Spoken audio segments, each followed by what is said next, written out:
I still hear the prince's voice in my dreams, calling my name from the darkness. It was late one evening when I got the news that the king had passed away.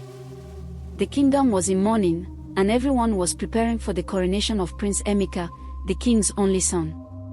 I was a servant in the palace, not important enough to have much say in the matter, but I had always noticed something strange about him. Prince Emeka had always been different. He had this coldness in his eyes, like he was looking through you instead of at you.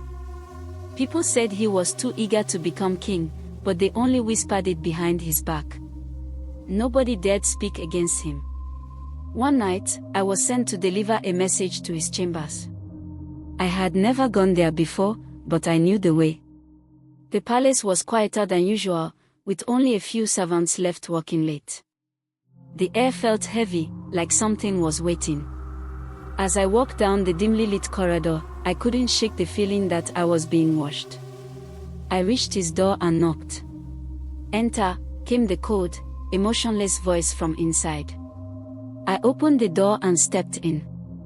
The room was dark, save for a single candle flickering on a table in the corner.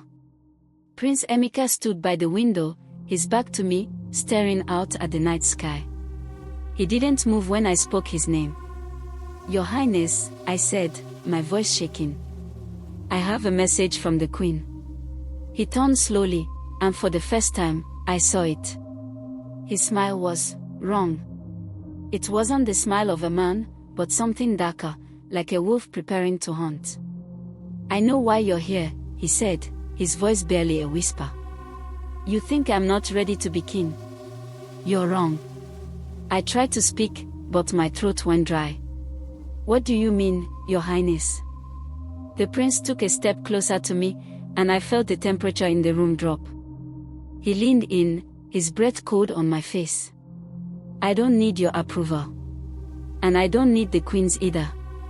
He paused, and his eyes seemed to glow with something unnatural. "What I need is power."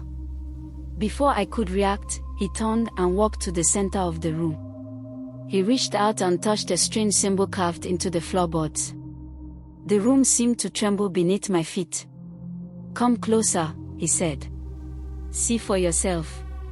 I didn't want to move, but my legs betrayed me, and I stepped forward. When I looked down, I saw the symbol, a circle with a strange pattern inside, like something out of an old witch's book. "What is this?" I whispered. The prince smiled again, but this time, it was pure malice. "It's the key to my kingdom. With it, I will control everything. The land, the people, even life and death." Suddenly, the door slammed shut, and I was trapped. I tried to run, but my feet felt like they were stuck to the floor. I could hear whispers, faint at first, but then louder and more urgent. "Help me." The voice was coming from the symbol. It was a voice I recognized, but I couldn't place it. It was a voice full of pain, full of fear. The prince laughed softly, his voice echoing in the room. "You're hearing them, aren't you? The souls I've taken to gain my power. They scream for mercy, but it won't help them." I wanted to scream, but no sound came out. The whispers grew louder, and I saw shadows moving in the corners of the room, shapes that weren't human, eyes that glowed with hunger. The prince turned to me, his smile widening. "You should have stayed away. Now you'll be part of my collection." I don't know how I escaped that night. I only remember running through the halls until I collapsed outside. I never returned to the palace, and I never saw Prince Emeka again. But sometimes, when the wind is still, I hear that voice calling my name, just like it did that night. And I wonder if he's still waiting.